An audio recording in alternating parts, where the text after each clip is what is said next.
So I guess we can move on to the second and last paper of the session, and the presenter is Leonidas Barbopoulos from the University of Edinburgh.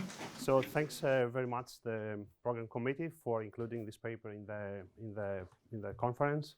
This work, as you can see, is a collaboration with three wonderful colleagues: Rui from WRDS, Talis Putnins from University of Technology Sydney and SSC at Riga, and Tony Saunders from NYU Stern. So just to make it clear before I get into the details, so this paper is not about random forests or support vector machines and so on. It's all about measuring when machines, when automated, let's say, machines, read information which is released by firms in an unscheduled format, and how this particular information is factored in the prices compared to when humans have the same access to the same information. So the fundamental question we address here is to what extent, once machines become more prevalent in financial markets or in the world we live in, how actually financial markets are impacted, or to put it differently, how is informationally efficiency impacted? So from the talks we had yesterday or earlier today, there are a lot of different arguments coming up to what extent actually machines can always work, or to what extent actually there are issues with respect to the type of information they read and so on. So the answer to that particular question is not too obvious. So market efficiency may be improved due to the fact machines read more information nowadays, and on the other hand, market efficiency may be deteriorated. It's actually undoubtedly true that machines can process more data faster and can be susceptible to biases and emotions and so on. But on the other hand, machines cannot deal with soft information. It cannot be quantified. I have an example coming from Tesla as well later on, so you will see what I mean on that. Overfitting machine learning models can result in trading spurious correlations, and machines learn to predict human actions without really bringing new information. And there is some recent evidence by Dugast and Foucault arguing that to some extent actually there's a trade-off between speed of accuracy in decision making and what really happens when machines pick up the world. Humans are squeezed out, which actually leads to a cost of accuracy. So the theoretical literature here goes, or the theoretical backbone of the paper goes back to theoretical work by Grossman, Stiglitz, Kyle, and others, who argue that information acquisition matters and the cost of such information acquisition matters, and the extent of the cost of processing such information matters. So the cost of gathering and analyzing information has declined in recent years, and we have some evidence by Chen et al. Pointing to that. And we also know that increased computational power coming from machine learning and AI, let's say algorithms, can help to outperform traditional empirical asset pricing models, can help to make use of highly unstructured data, and can front-run slower traders. So this is what, let's say, very, very quickly, what the theoretical backbone of the paper is. So what we do here, we use a particular way to measure when humans versus machines access information, right? So basically what we do, we use the IP address, as you will see soon, and what we focus on here, we use data from the US Security Exchange Commission Edgar server. We focus on 8K filings, precisely because 8K filings are filed when there is an unscheduled event, which happens to be material to corporate, to investors, and to SEC. And such changes can be the ones that are listed here, like M&A, like changes to directors, officers, maybe fraud, and others. So all firms are legally required to file to SEC within 4 working days or trading days the file to the SEC, and to make it public, and they provide a complete record of certain unscheduled information type. So just an example here, you can see from a report published last year by Tesla on 2nd of July, you can see that there is a mixture of hard language, if I can say, like numbers in this table here, which is related to the sales of vehicles, a particular type of vehicles. And also there is also unstructured or soft language, if you like, in here, which reports some additional information to the one in the table, the numerical information.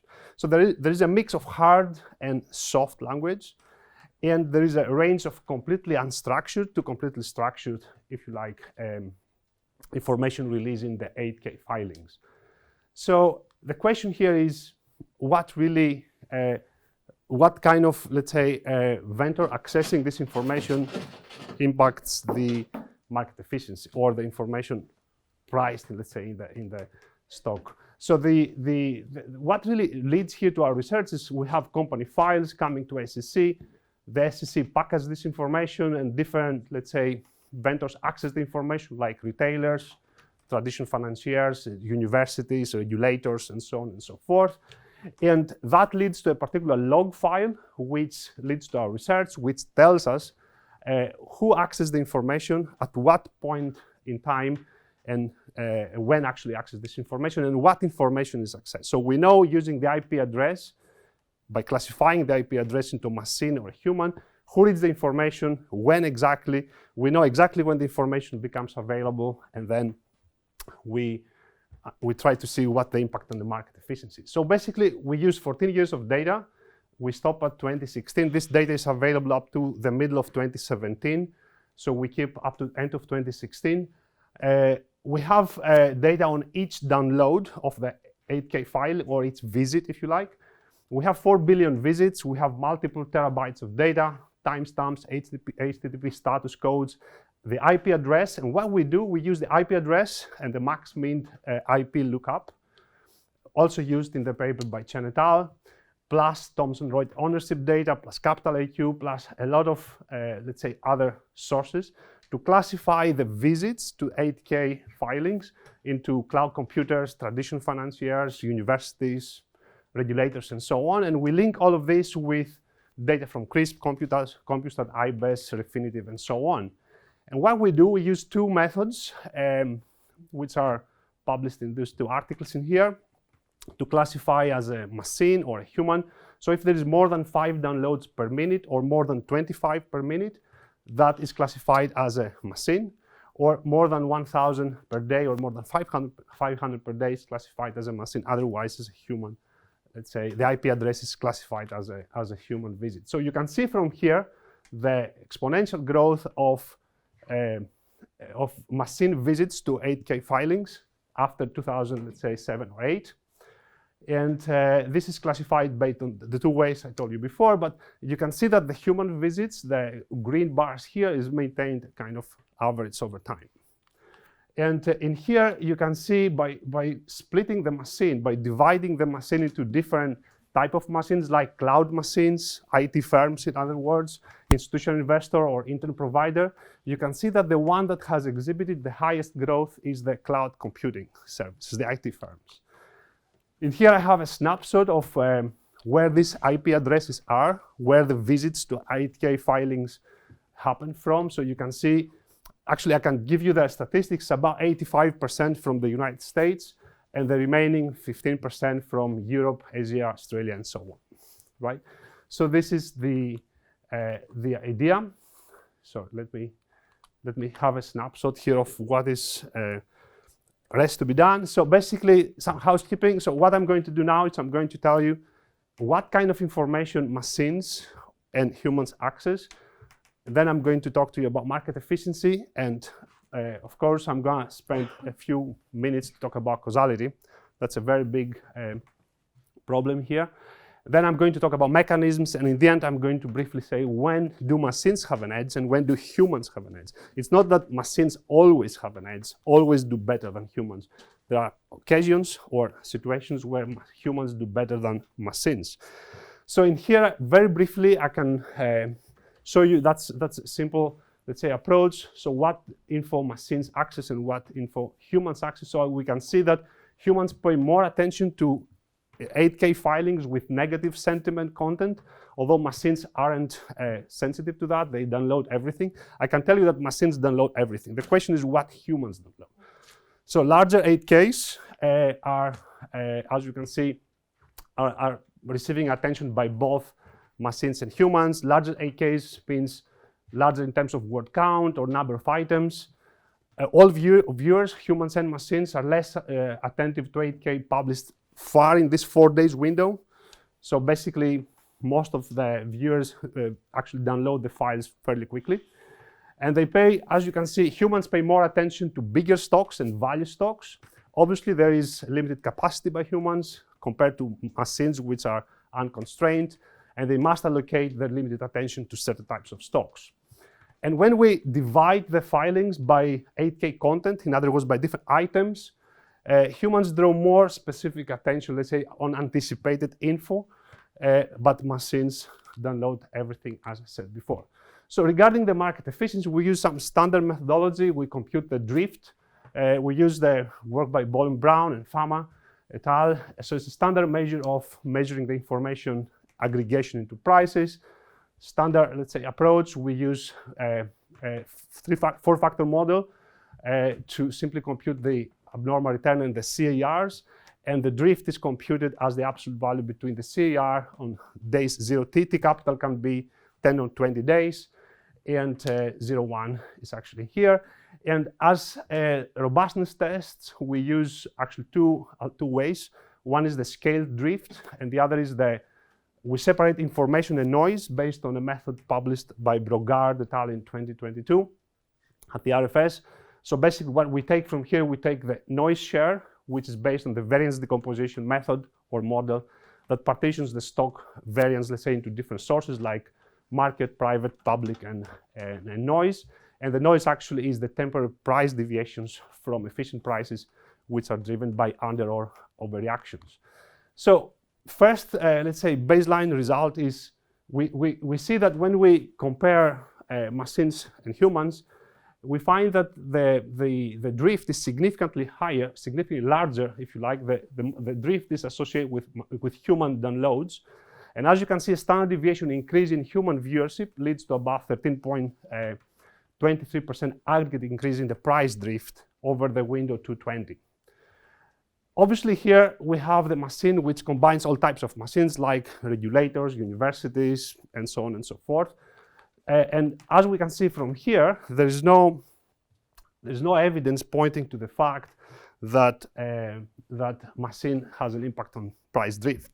However, when we split the drift or divide the drift into different types of machine, so we see that the cloud machine or the institutional investor or the data vendor machine has a different impact on price efficiency. So we can see here that increased downloads by cloud computing services, the IT firms, leads to a smaller magnitude of price drift. And in fact, a standard deviation increase leads to about 10% decrease in the aggregate price drift.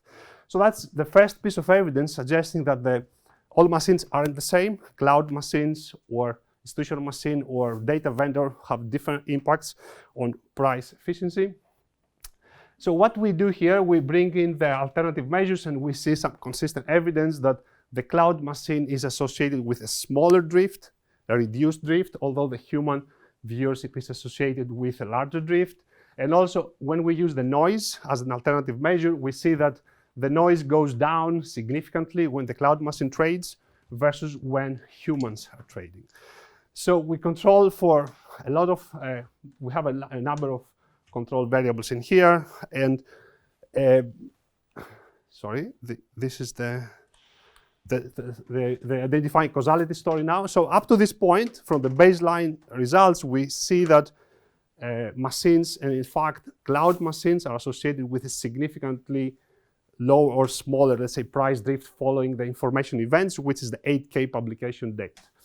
So what we do to identify causality here, we exploit three strategies. The first one is we exploit cloud outages and power outages. So in other words, when the machine is down, when there is no internet, let's say, to what extent we see a different pricing effect. So that's the first one.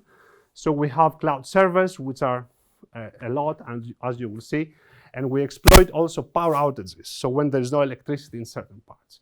The second one, we exploit the index additions or deletions. We know that they disproportionately impact attention-constrained viewers here, which are the humans, compared to unconstrained machines. And lastly, we use instrumental variables. We exploit the fact that human viewership is constrained on certain days, on certain stocks, as we said earlier. that they focus more on large stocks and value stocks and so on. And we know that they are more, let's say, constrained on high macroeconomic announcement days or certain types of stocks influenced by sentiment and so on. So all of these three strategies point to the same direction, that cloud machines reduce, let's say, improve market efficiency or reduce the price drift. So to make it like clear here, so we use the two-stage least squares to model, if you like, the cloud outage. When we have a cloud outage, you can see it affects significant machines or cloud machines. Thank you. And it doesn't affect the human viewership. So we passed the weak ID F value, the F test, the Yogo test here. And we go in the second stage and we find that the cloud machine is significantly reducing the price drift following the information event. So basically, during cloud service outage days, we find this relationship between cloud machine and the price drift is less, let's say, negative.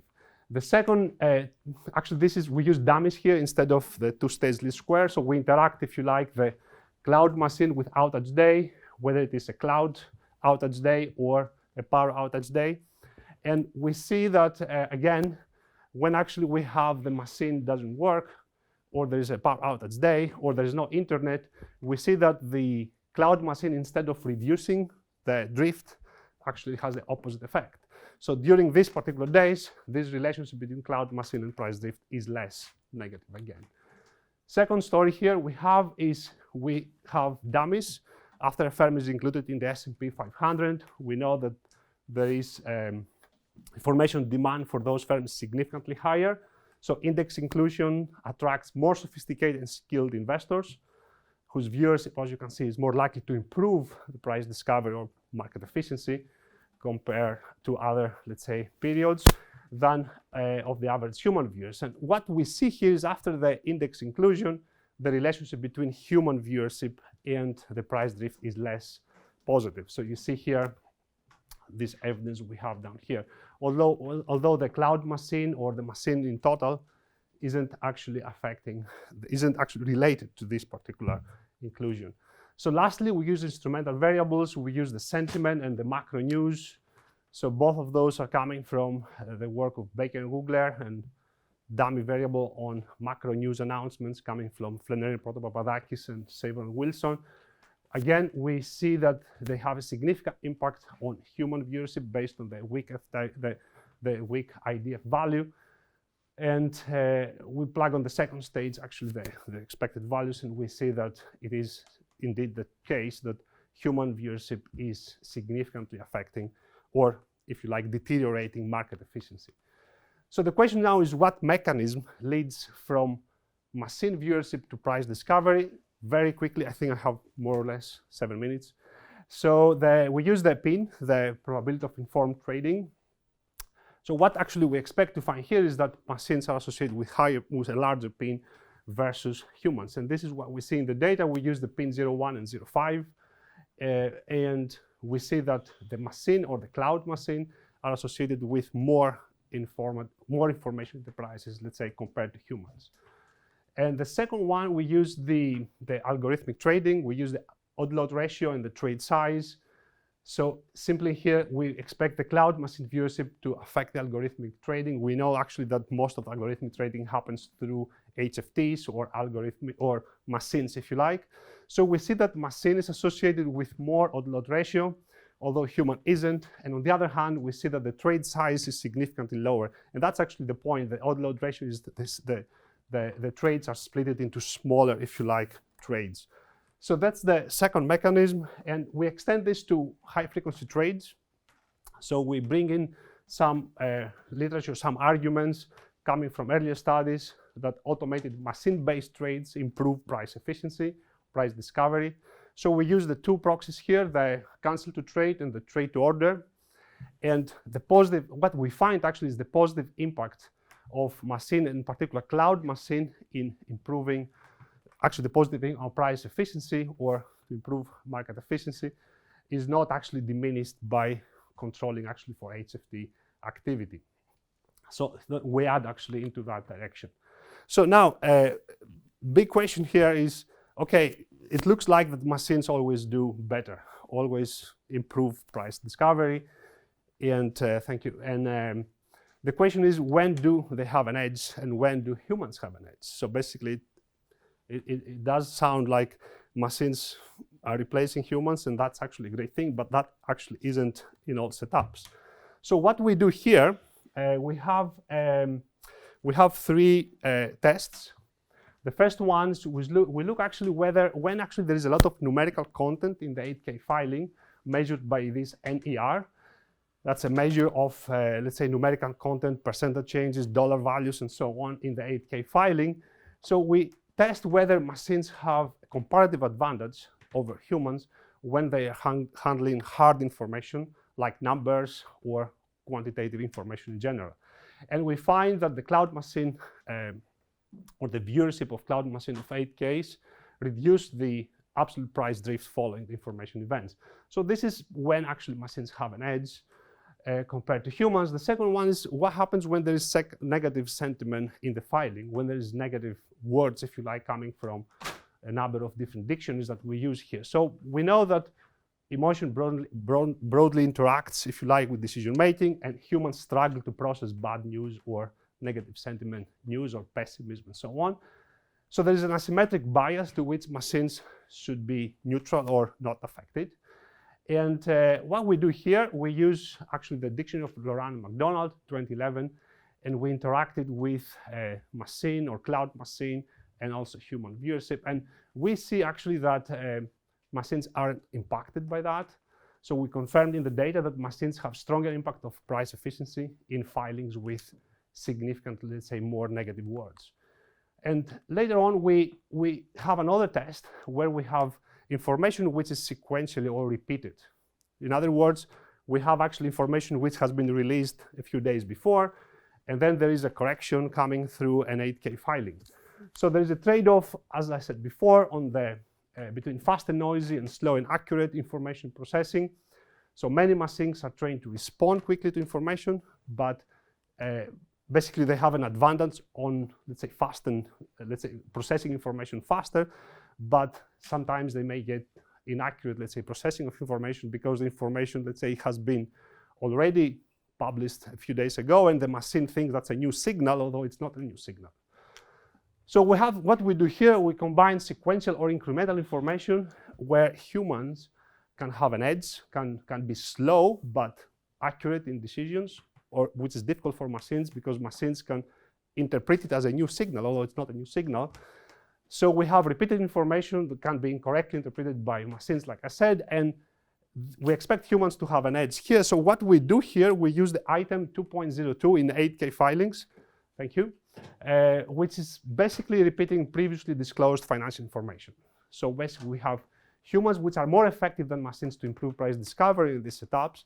So we interact the machine or the cloud machine viewership of 8Ks with the item 2.02. And we see that it is the humans here who improve price discovery compared to machines. So lastly, I have another test which is coming from the readability and the price drift. So basically the question here is, to what extent actually machines can deal with harder for humans to read filings? So what we do here, when the information is harder for humans to read and interacted with machine or human, we see actually that machines have a significant impact on improving price discovery compared to humans. And that is all. So just to wrap up, the cloud machine appears to be the type of machine which consistently improve price discovery around information events, in other words, on 8K publication days. Not all machines are equal, so we see that the cloud machine has an impact, not the data machine or the regulation machine and so on. So machines, actually the mechanism that we propose here is the cloud machine improves PIN or algorithmic trading and therefore price discovery.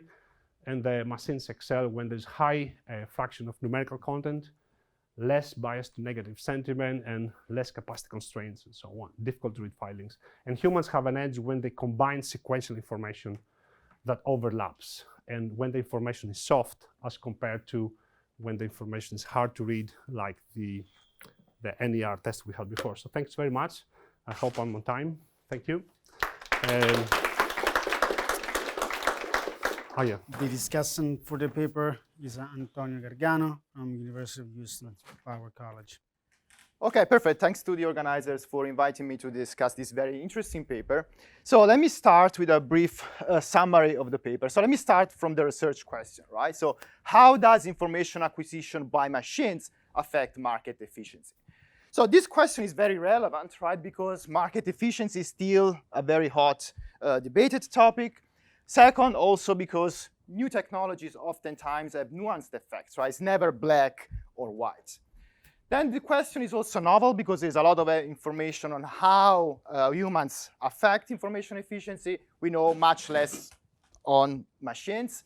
The answer is not obvious because machines might improve market efficiency if they are better at processing information.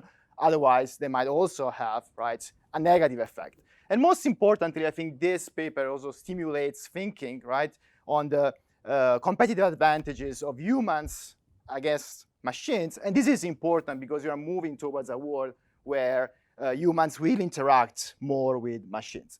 So this paper has already been presented at many conferences. It's clear that it has already incorporated many comments. So let me briefly show the setup, and then I will move to my comments. So what we are looking here, we are looking at Edgar requests of 8K forms by humans and machines. So what is Edgar? Edgar is a system introduced by the SIC in order to facilitate diffusion of information.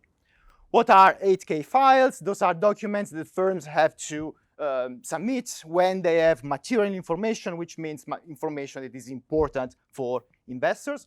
So from the IP addresses, the authors can distinguish between 7 different categories. We have cloud computing facilities, institutional investors, media, etc.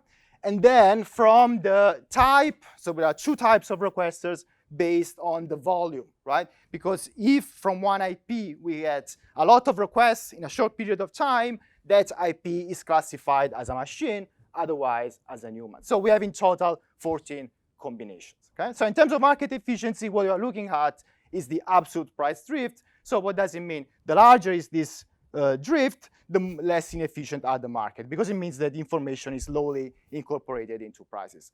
I'm not gonna go through all the results here. The most important one is this one, right? So when we look at humans, we see that humans overall decrease efficiency, and there is no much heterogeneity when we look at cloud computing or institutional investors. When we look at machines, again, all the requests by machines, we find no effect. But when we look at cloud computing machines, we find that those improve efficiency, right? So that's also where the title of the paper comes from. The paper looks at endogeneity, looks at the channel. The channel is that there are sophisticated investors. They use those cloud computing facilities in order to process information and trade. Okay, so let me start with the first comment. So I was a little bit surprised not to see the word disagreement anywhere in the paper. So why I think this is important? Because, right, public information actually might increase disagreements, right? So this is the prediction of the papers by Harris and Reviv. So these are theory models, but the main intuition is because investors might interpret the same information differently, right? So to put this in a more like formal context, if you look at the posterior, which is what we think after we observe the news, right? This depends on the likelihood. You can interpret this as like the model we use to process information and the prior, right? So if we have uninformed prior and we use the same likelihood, so our posterior will only depend on the likelihood. So we're going to have the same posterior and we're going to agree. However, if we have different informed prior and or different likelihood, so what might happen then? We might disagree. So why this is important? Because there are many papers that show that disagreement, right, can exacerbate overpricing and can delay the correction of this mispricing. So my suggestion for you would be to include this as a control in your regression, because high disagreement might make this drift worse. And so typical measures are abnormal trading volume, dispersion analysis recommendation. And second, will be maybe interesting also to see what happens to these measures of disagreement when machines submit more requests. So is it the case that machines agree more than humans, right? Ultimately, this depends on the different features of this algorithm, because it's not clear that machines really have a prior, especially if they look at information in isolation. So my second point is about short selling and short selling constraint. So at the moment, you look at the absolute price drift, so which means that you don't distinguish between underreaction to good news, which means positive drift, and the underreaction to bad news, which is negative drift. But the short sellers, or the lack thereof, is important in both cases, right? Because we know from the Miller hypothesis that when there is disagreement and short selling constraint, right, what happens is that the views of pessimistic investors cannot be incorporated into prices, and so we usually observe like overpricing. When we look at the negative drift, instead, there is evidence, right? There are several papers that test the prediction of diamond and Varechia. So when there is a lot of short selling activity, we see that the market efficiency improves. And this is, I think, very important, especially when you have the results, when you run the interaction with the negative sentiment and you argue that cloud computing machines are better than humans. Well, these are also the days when there might be more short selling activity. So my suggestion is to take into account short selling constraints in your analysis. So my third comment is about trying to tighten the mechanism even further, right? As I said, the paper has already incorporated many comments.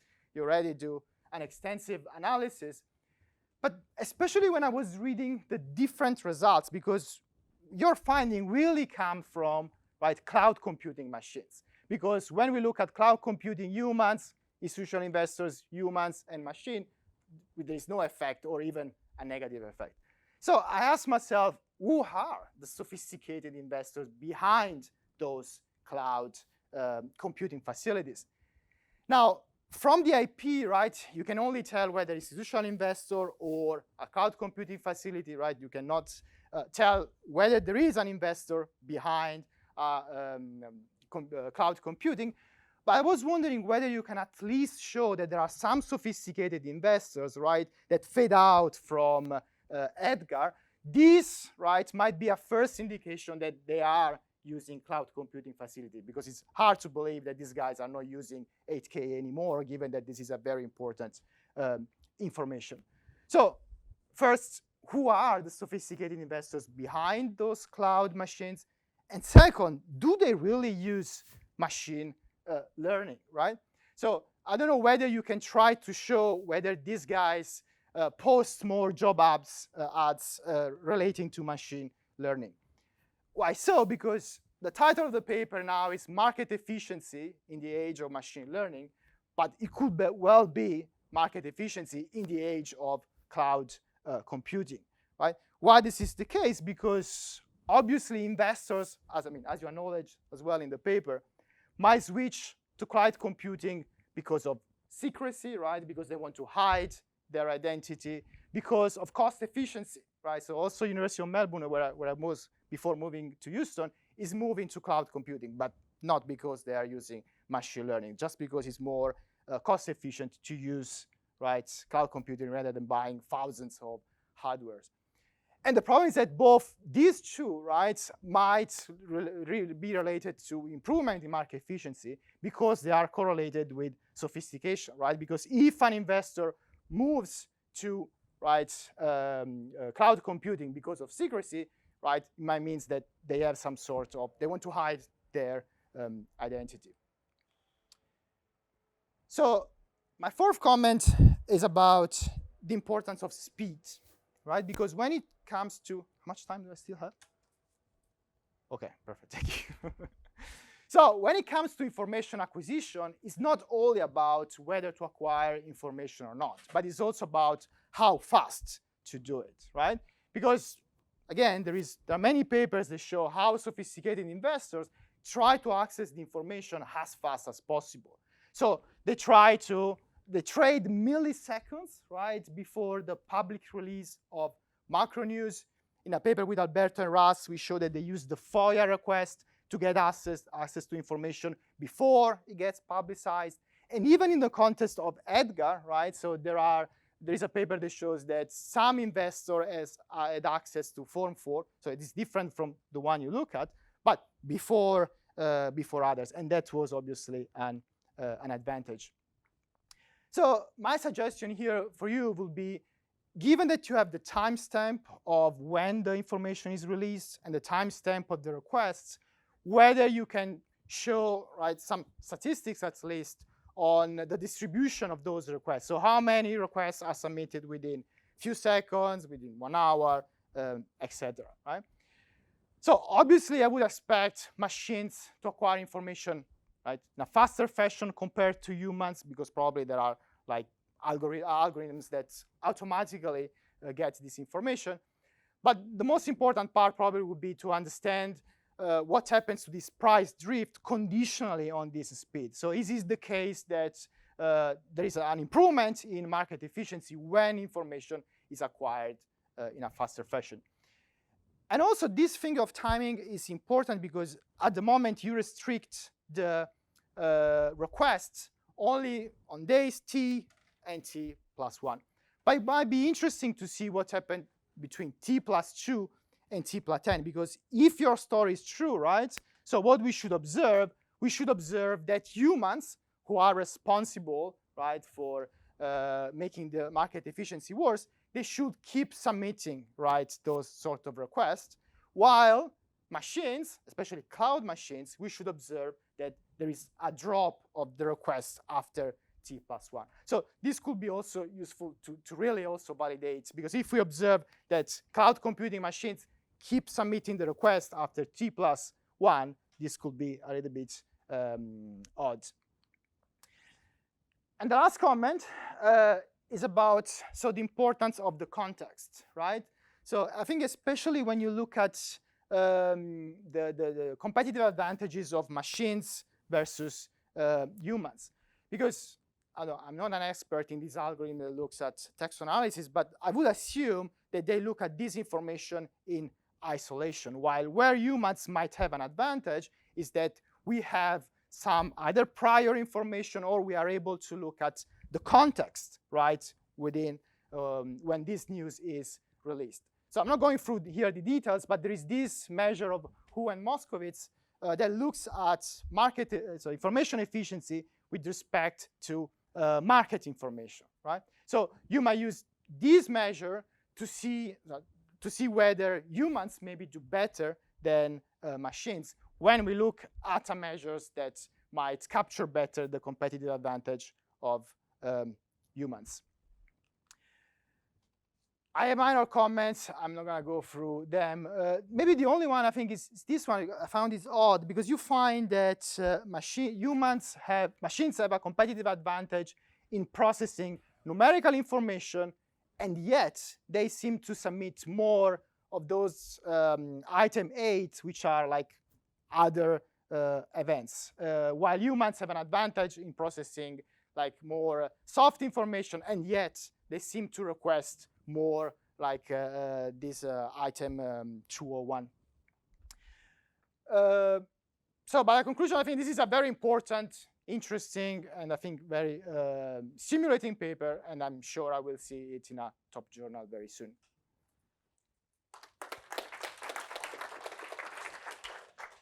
So thank you very much, Antonio. Before we go for questions, if Leonidas, you want to quickly. So thanks very much. I made all of these 6 notes, 6 comments here, the very key ones. So I agree we should do more on the disagreement side. Yeah. So in other words, we should bring in some measures of abnormal trading volume and dispersion of analyst forecasts and so on. I totally take the point of this short selling. We don't actually separate between overreaction or underreaction, so we have the absolute value. So maybe that's maybe we should do a test and disentangle the impact of bad or good news, and then see the short selling constraints, the extent to which have an impact. Sophisticated investors, who they are, I think we can do that.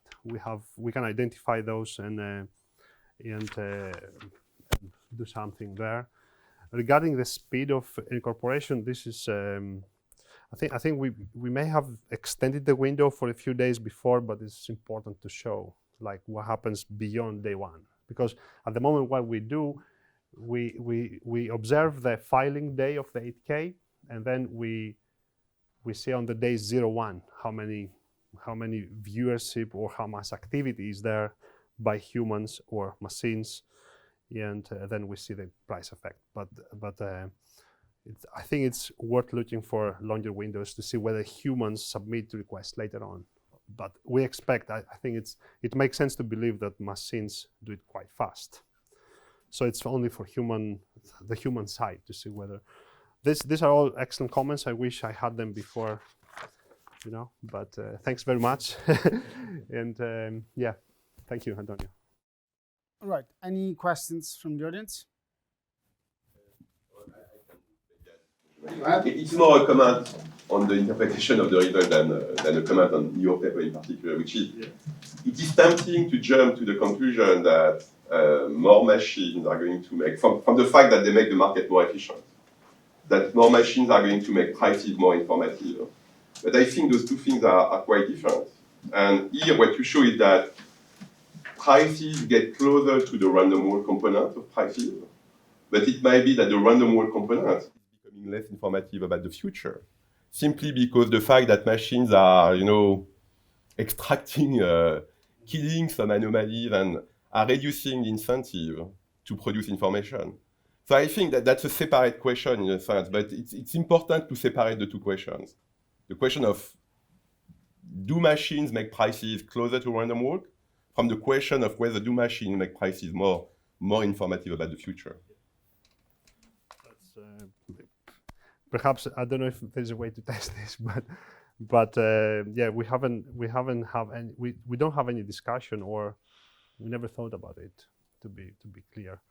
But given that we have beyond the fact that we use the drift, we use also the noise and other measures, we see that machines have an advantage, given the capacity constraint and so on, to bring down all of these, if I can say, pricing effects that otherwise would be there. So maybe the paper goes as far as this. And claiming on market efficiency and whether it's closer to random walk and so on, maybe we have to think carefully about that. Yeah, thank you for the comment. Good. Any other questions? All right, then I'll conclude the morning session. So I would like to have a round of applause for all the presenters and discussants.